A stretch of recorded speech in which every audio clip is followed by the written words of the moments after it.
You're tired of the same old stories about the American Revolution. Enough about George already. We want to hear from somebody else, like... Betsy Ross. Betsy Ross. Finally, the woman who sewed the first American flag tells us all about the stitch heard around the world. And now, everybody, here she is, the seamstress of the Revolution. The Empress of Embroidering. The Sultan of Saddle Stitch. The Guru of Needlework. Betsy Ross.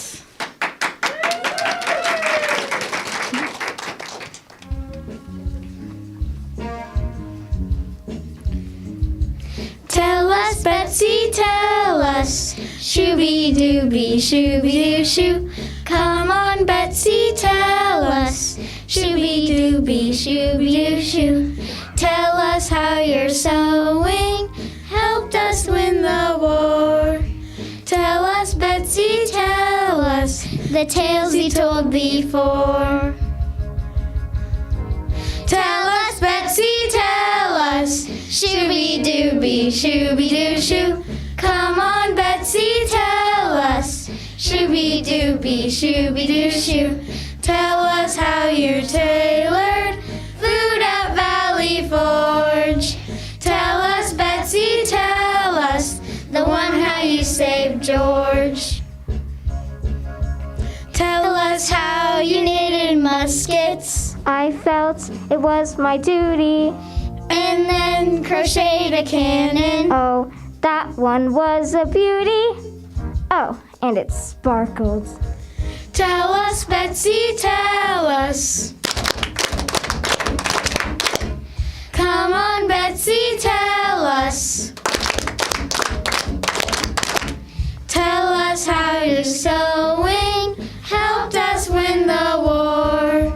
Tell us, Betsy, tell us the tales you told before. When you stitched the Revolution, You know I'm double jointed. you sewed the Constitution. Know that I needle pointed. And didn't it turn out fine? Tell us, Betsy, tell us. Come on, Betsy, tell us. Tell us how you tailored food at Valley Forge. Tell us, Betsy, tell us the one how you saved Shooby-dooby, shooby-doo, shoo, shooby-dooby, shooby-doo-shoo.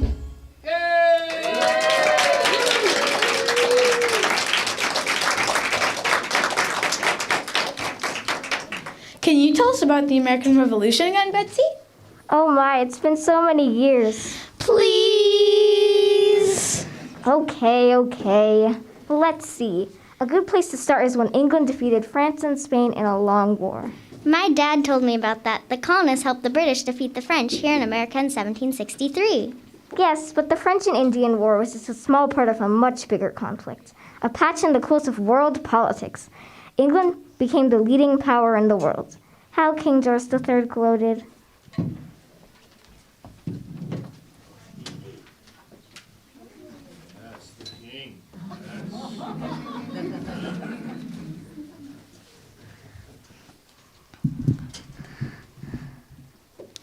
Tremendous news, Your Majesty. We've won the 7 Years' War. Well, it's about time. We've been fighting for, how many years now? 7. That's quite a coincidence, isn't it? Yes, my Majesty. Our victory has been especially beneficial for our prospects in America. America?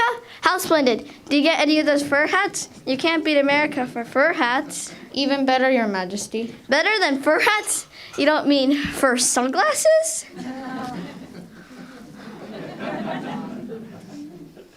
Your Majesty, we've driven the French out of most of America. The entire north is ours, as well as Florida and everything east of Mississippi. Our empire's never been bigger. We rule the seas. Our colonies are rich and well organized. England is the most powerful country in the world. In other words... That's right, Your Majesty. You the man. Who the man? You the man. Who the man? You the man. Root into and right and demand. We spanked old Spain. We flogged the French. We whipped the world. Yeah, we're a mensch. Our colonies are our great joy. Hey, America, our favorite toy. And it's great to be an empire. Everyone shines your shoes. Yeah, it's great to be an empire. Nobody can refuse. It's great to be an empire in its early days, in its early ways. It's great to be an empire, 'cause it pays.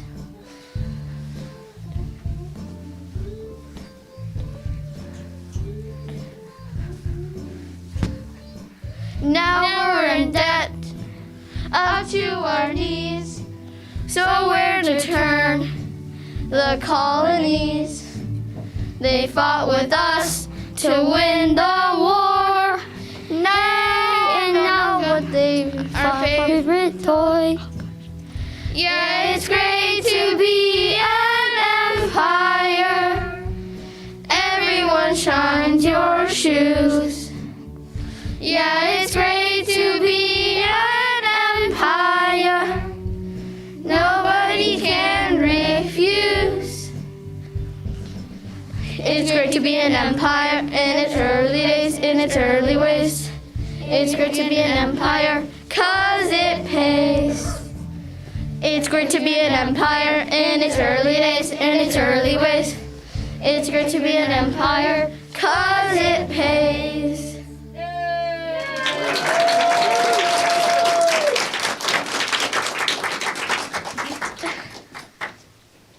What do they mean, it pays? Does being an empire come with a retirement plan and a salary and stuff like that? Even better, England had been in debt for over 140 million pounds. King George and Parliament figured that the colonies could help pay. 140 million pounds? Wow, like you'd have to diet for months to lose that. Pounds as in English money, dear. The British Parliament passed a series of acts that placed duties and taxes on the colonists. By 1767, those colonists were not happy.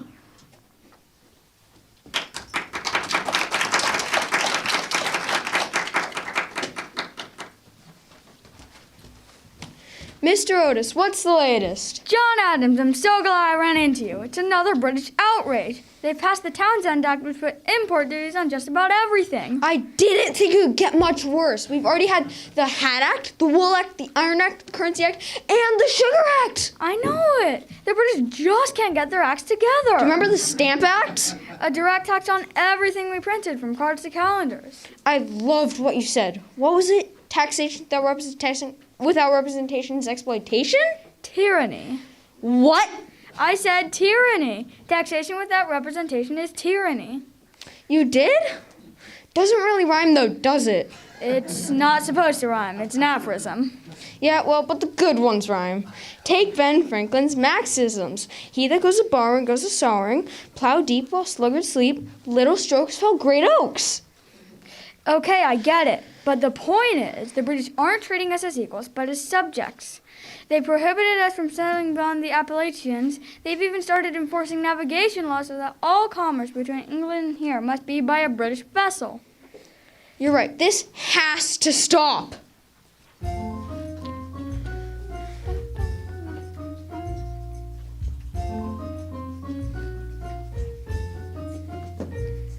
They're taxing my coffee, my paper, my wine. They're paying for theirs with what ought to be mine. They're taxing my glass and everything I see. They call them levies. They feel like a tax to me. They're taxing my sugar, they're taxing my paint. I don't think there's nothing I've got that they ain't. They're taxing my tax and adding on a fee. They call them duties, they feel like a tax to me. Taxation, taxation, without representation. It's not right time to fight. La la la la. Taxation, taxation, without representation. It's not right time to fight. La la la la la.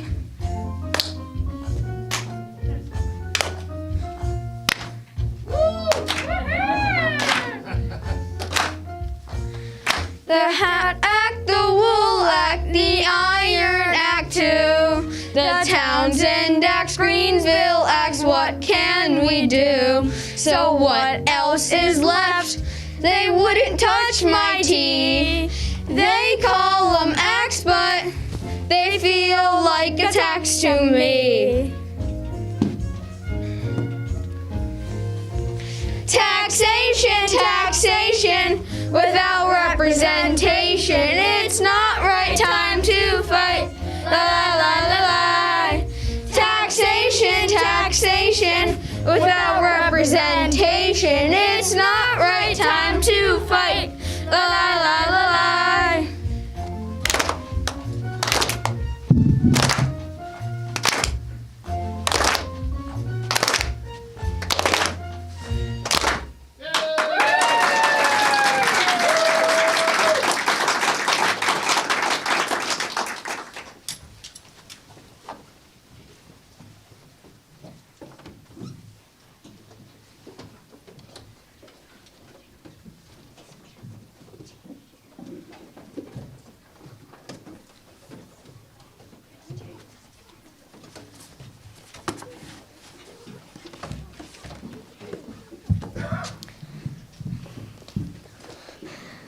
This is our last straw, my fellow Bostonians. You tell him, Sam. Did we fight the Townsend refusing to import the English goods into our harbor to pay off the duties? And what did they do? They sent warships into our harbor. And did we relent? Never.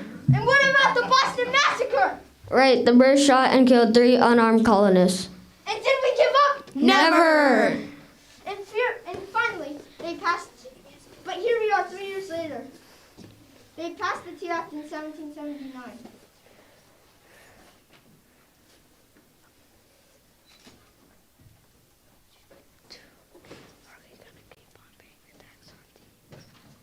We're gonna pay a tax on the tea? But are we going to keep paying a tax on the tea? Never.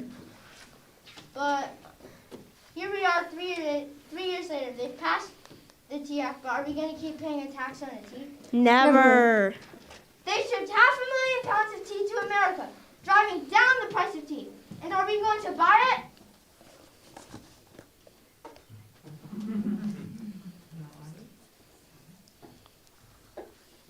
Well, are we? Come on, Mr. Adams, we've got to have a spot of tea. Right, I mean, we're only human. And the prices are so low. Listen to me. Today it's tea, tomorrow it's sugar. The next day it's those fuzzy bun-eared slippers. They keep your feet warm during the winter. Not our slippers. Yes, your slippers. How long are we going to keep letting the British kick us around? It's time for action. Right. And it's time we drive on the right-hand side of the road. Right. And it's time we dress up as... And it's time we stop calling soccer football. Right. And it's time we dress up as natives. We dumped 342 chests of tea into the harbor. Right.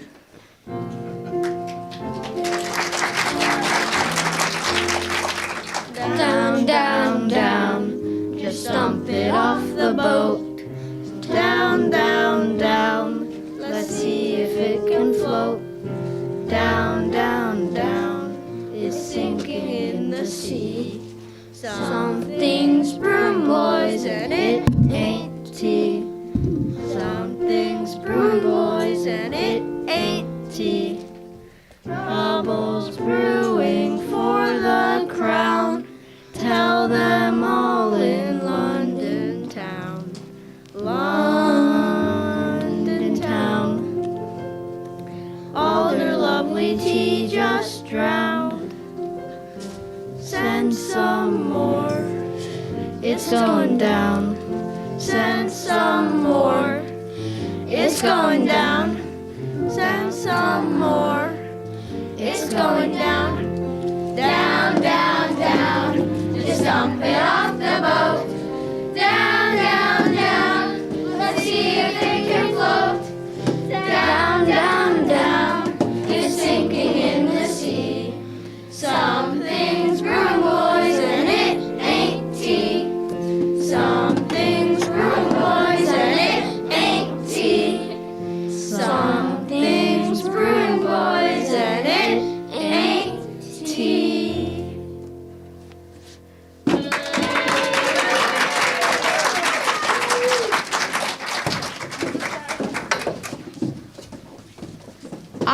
believe the colonists destroyed all of that tea.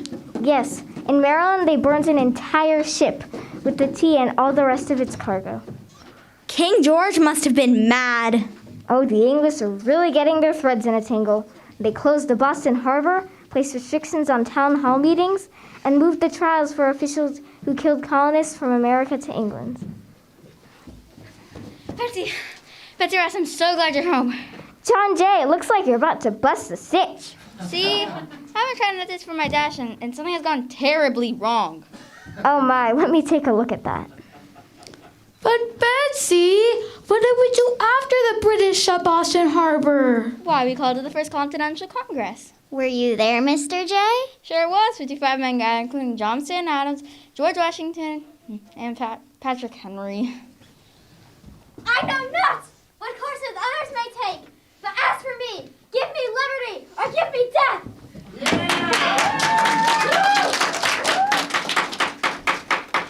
Was that Patrick Henry? Don't encourage him, children, or he'll just keep doing it. Did all the colonists want independence? Well, at that point, most of us just wanted the legislature upheld. We called in for complete boycotts of all British goods. When our petition was rejected, we began to collect muskets. And that's when the British decided to send troops from Boston to seize weapons and arrest colonial leaders, right? And thus the famous ride of Paul Revere. Paul Revere? Sweet boy. I think I once darned a horse for him.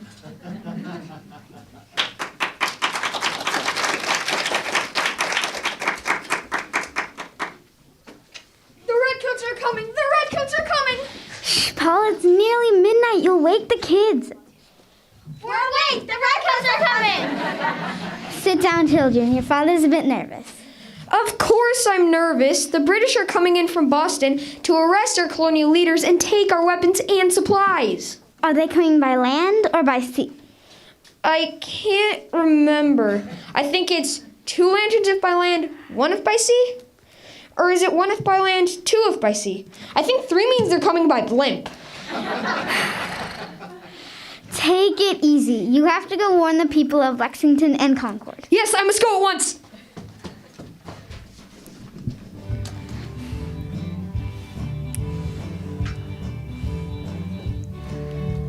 Ride and warn John Hancock, alert Sam Adams too. The British will arrest them, their fate is up to you. Hurry, Paul, dear, hurry. Do not stop to chat. Paul, what are you doing? I forgot my hat. Ride on Paul Revere, ride on Paul Revere. Get on out of here, dear Paul Revere. Lexington is waiting, they must hear the news. The redcoats are advancing, now there's no time to lose.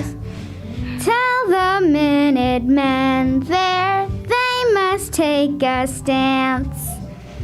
Paul, what are you doing? I forgot my pants. Ride on Paul Revere, ride on Paul Revere. Get on out of here, dear Paul Revere.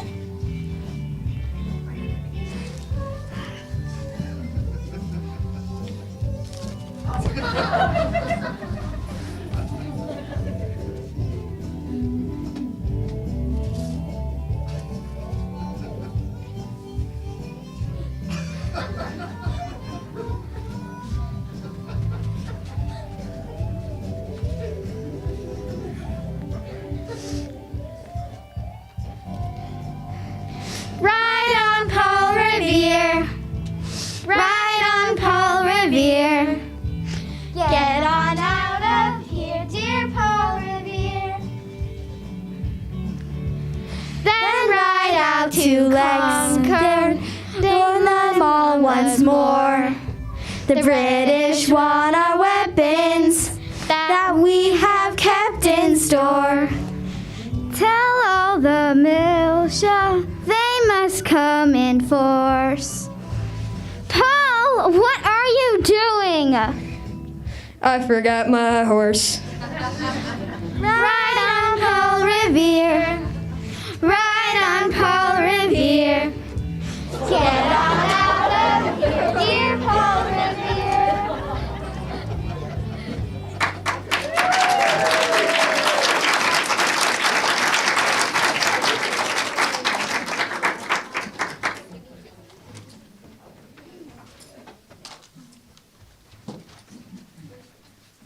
Hear ye. On the stage, July 4th, 1776, the Second Continental Congress is now in session in Philadelphia. The Honorable John Hancock presiding.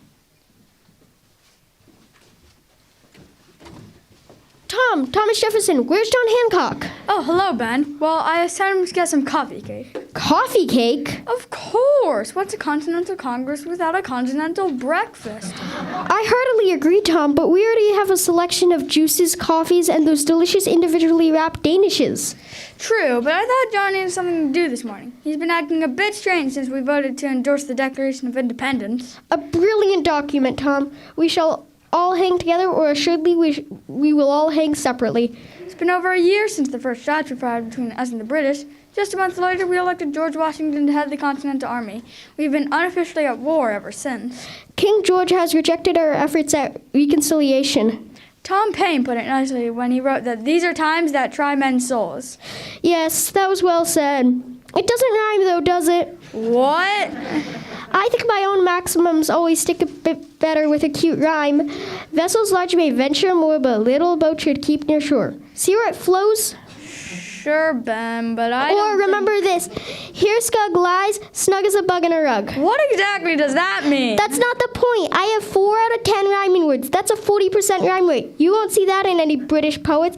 Take Pope or Shakespeare, for example. They have a 10-15% rhyme rate max. That's great, Ben. Great? It's crucial. Britain may have better trained soldiers, more experience, money, and weapons, but America has rhymes. Victory shall be ours. Oh, here comes John Hancock. Where is it? What are you looking for? The Declaration of Independence. It's great, isn't it? Yeah, but where is it? It's in Tom's head. He wrote it. Tom, recite that part about the self-evident truths again. We hold these truths to be self-evident that all men are created equal, that they are endowed by their Creator with unalienable rights, that among these are life, liberty, and the pursuit of happiness. Yeah, that's great. But where is it? Where's the parchment itself? I'm ready. Ready for what? Ready to sign, of course. John, I already told you this. The final document won't be ready to sign for a month or so. But I'm ready now. I've been practicing.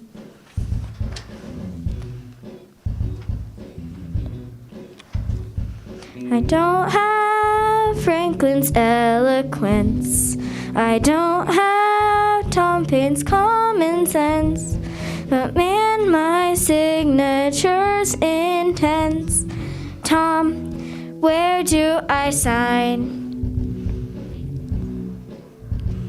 George Washington and all his staff may fight real hard on our behalf, but you should see my autograph. Tom, where do I sign? Ooh, where do I sign? Where do I sign? Ooh, where do I sign? Where do I sign? Where do I sign? He's practicing on all the walls, on tablecloths and bathroom stalls. Good thing we don't yet have baseballs. Tom, where do I sign? He's signing stuff around the clock. He signed my head. He signed my sock. No, you can't stop my John Hancock. Tom, where do I sign? Ooh, where do I sign? Where do I sign? Ooh, where do I sign? Where do I sign? Where do I sign?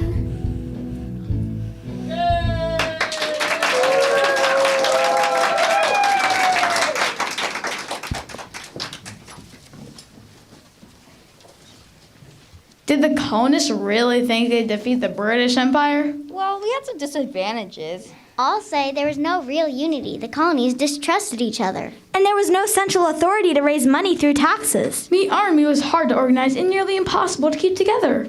The British soldiers were 3,000 miles away and had a huge area to control. And they had second-rate generals. Well, the colonists had George Washington, who turned out to be a fantastic leader.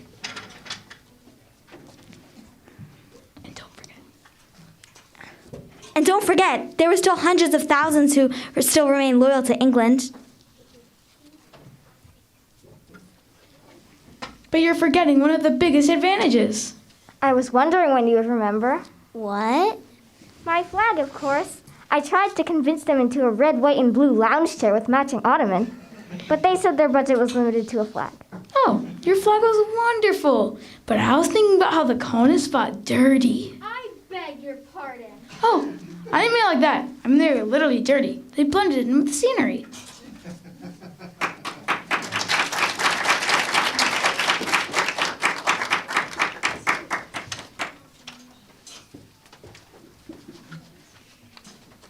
I tell you, it ain't right. They should stand up and fight like we do. Exactly. Instead of sneaking around in those fur caps and deerskin coats all quiet, like, can't even see them. It ain't fair. I mean, look at us, all polished up bright and red. They can see us coming from miles away. It's the proper way to fight. Exactly. We stand up straight and wait our turn to shoot and be shot at. It's gentlemanly. None of this sulking around. Well, I'm on to them. You won't find one of the Minutemen sneaking up on me. No siree.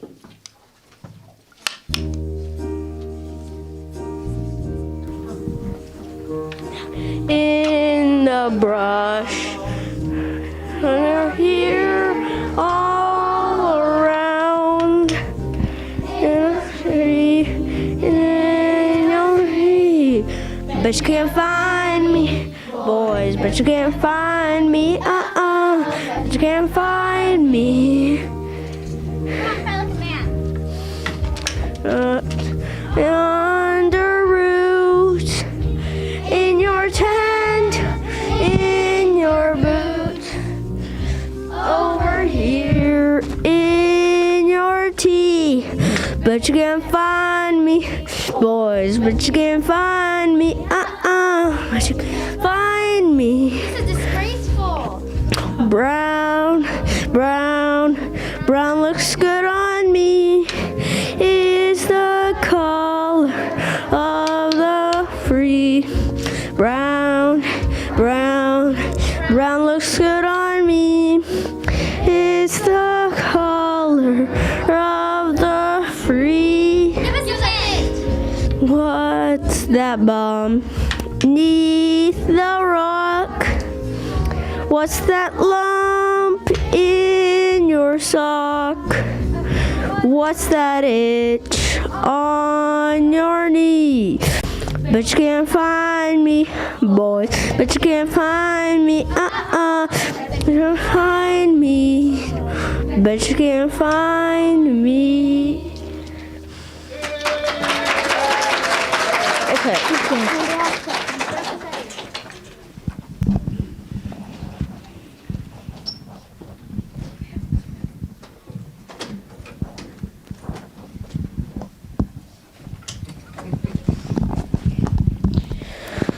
Good evening, folks, and welcome again to the American History Channel's Home Shopping Network. Alice, what do we have for our shoppers tonight?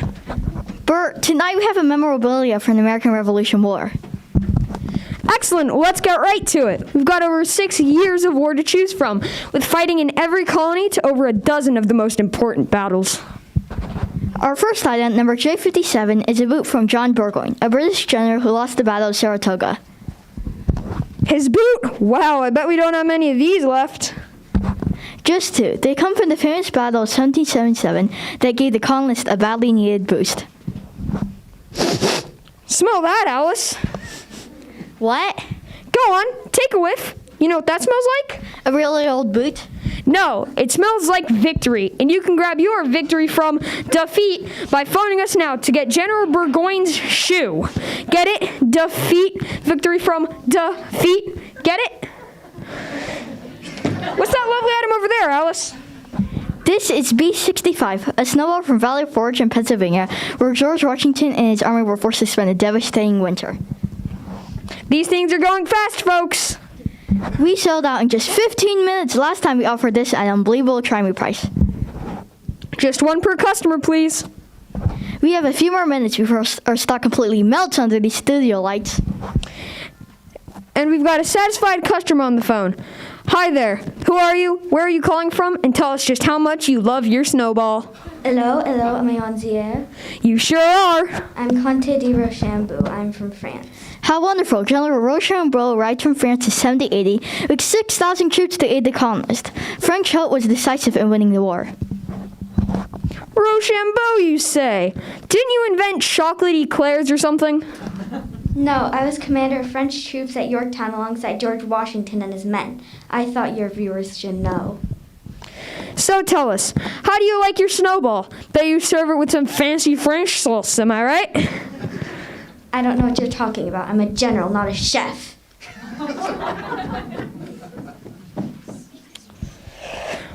Well, those French cooks, so modest. Our next incredible item is being brought to you by John Paul Jones. Hi, Alice. I helped the American Navy get its sea legs and even defeated a number of British ships off the coast of New England. So what's that you've got there? This is a button that British General Cornwallis was wearing when he surrendered to George Washington and our French allies at Yorktown in 1781. It's a lovely brass finish and oven safe. Amazing. Hold it up so our viewers get a good look at it. Benedict Arnold, give that back, you traitor! Well, I guess that'll do it for us too, folks. Good night. And stay tuned. Next on the American History Channel, we have our new documentary on Grover Cleveland. Man, Myth, City, or Sesame Street Puppet.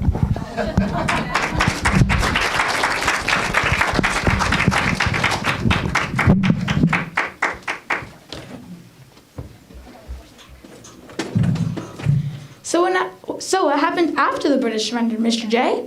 I went to help my friend Ben Franklin and John Adams work out the Treaty of Paris in 1783. That's great. Well, it was complicated. The Articles of Confederation, which had been the basis of the central government, intentionally gave little power to Congress. Couldn't they do anything? Not much. We had to pass the Northwest Ordinance, which provided eventual incorporation of the new states in between the land between the Mississippi and Ohio rivers. And I macrame the Liberty Bell. Betsy, you've got to stop exaggerating. Dropped a stitch on the seam, though, didn't I? A nasty little crack opened up. I think a few pleats would have helped. Betsy, you know that isn't. Shush, dear. Let's listen to the clerk.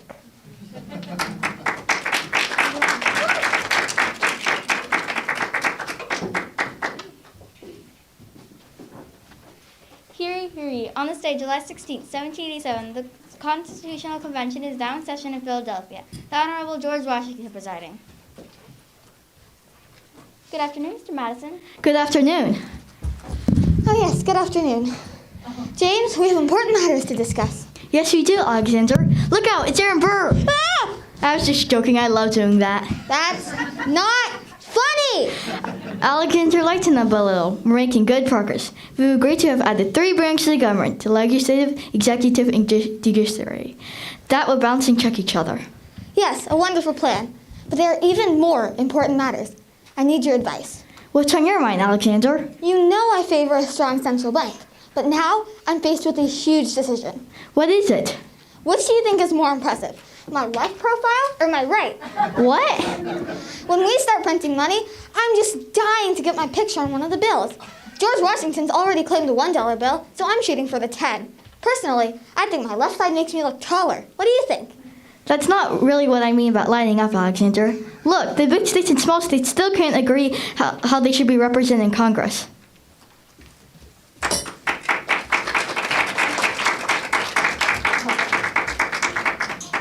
We We big states are not going to share equal with you little states. Yeah, well, we're not going to settle for proportional representation in both houses of Congress. We're just as important as you. Oh, yeah? Yeah.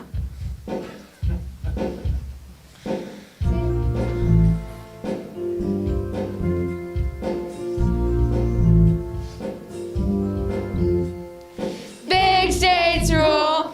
We have lots of folks. Big states rule. We need lots of votes. Big states rule. We deserve the best. Little states can scramble for the rest. Little states can scramble for the rest. Georgia really needs to grow. New Hampshire's just a lump of snow. Lump of snow. I lost Rhode Island in my hair. I stubbed my toe. On Delaware, I stubbed my toe. On Delaware, I stubbed my toe. On Delaware. Small states rule, we deserve our share. Small states rule, we got self-welfare. Small states rule, we should deserve the best. Big states sound a lot like George III. Big states sound a lot like George III. Pennsylvania's grown too fast. Virginia's an aristocrat. Aristocrat. Massachusetts ain't so nice. New York, New York. I hate it twice. New York, New York. I hate it twice. New York, New York. I hate it twice.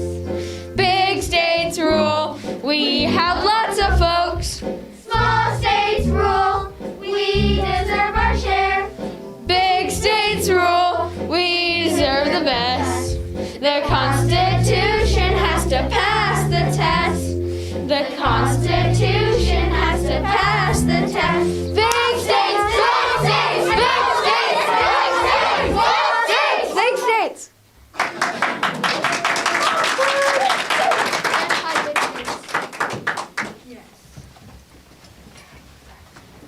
So that's why now we have one legislative body, the House, that is proportional representation. That is, the bigger states have more congresspeople.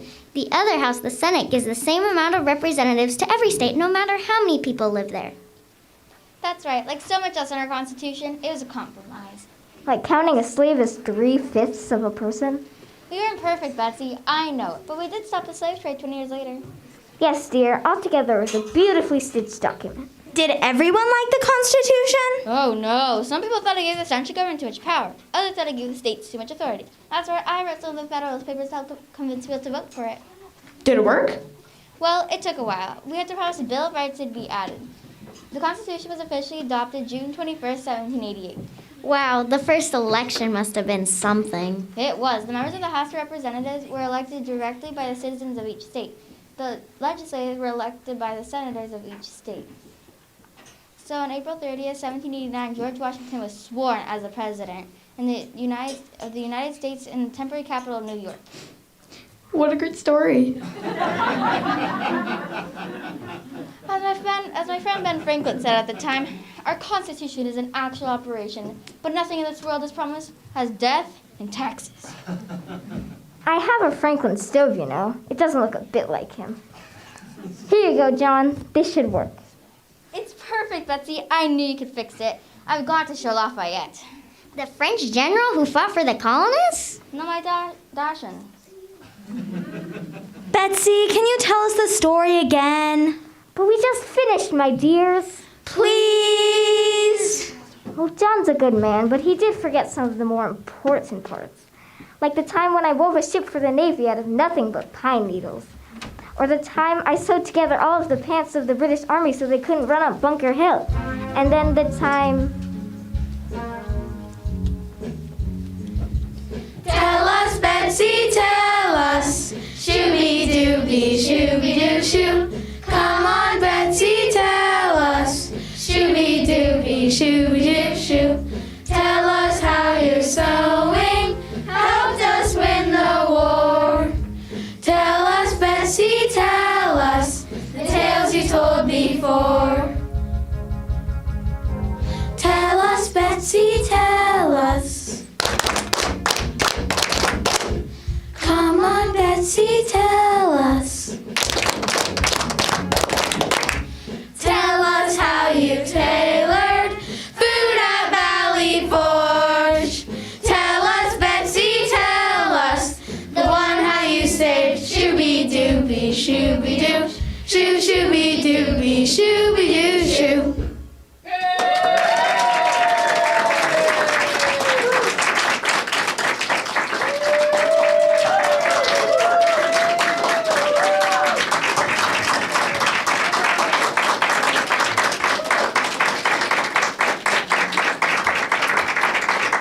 Wow, what a great show. Let's give them another big round of applause.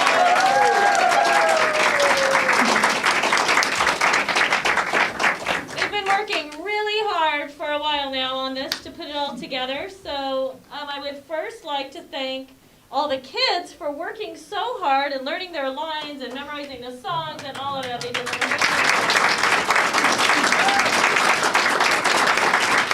And then I'd like to thank Ms. Morgan for teaching them all the curriculum.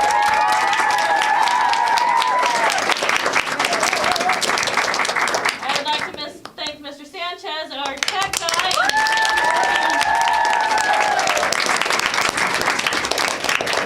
And finally, Mr. Spurgis for doing a wonderful job. Amazing, amazing job.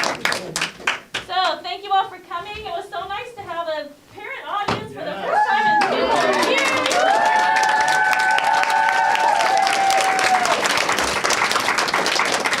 And siblings, did you guys like the show? Yeah. Yeah, they did a great job. All right, so we're gonna take a few pictures here, and then siblings, you guys can head on back to class. And there will be a cast party, but the cast party is just for the kids, so parents, I know you want to stay on all day, but